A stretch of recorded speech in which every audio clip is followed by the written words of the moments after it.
Okay, an update here. In the last video you saw me making the springs, and here they are now installed in the governor.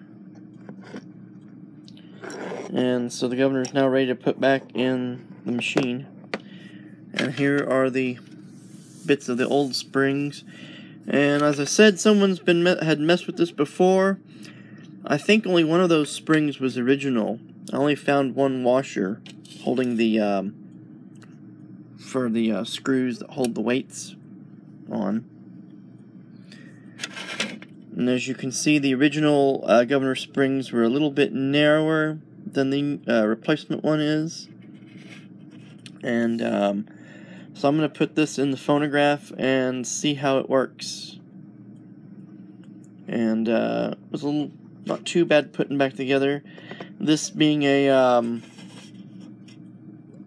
earlier Victor, about 1910-ish, has the swivel style governor pads like you'd find on an Edison machine, instead of just the one piece. So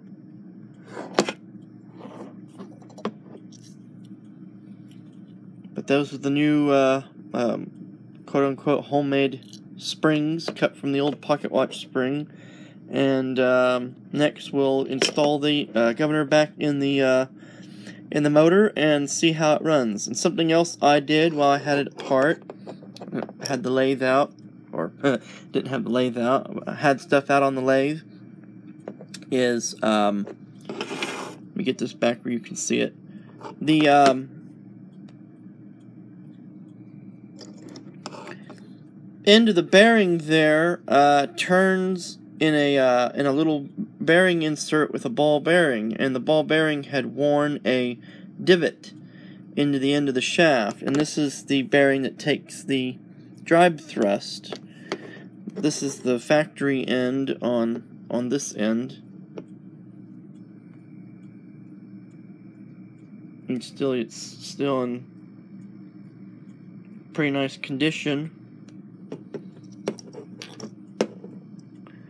And this is the other end. So I reground that end in the lathe and got it to where it'll doesn't have that little divot anymore in it. So we're all ready to go.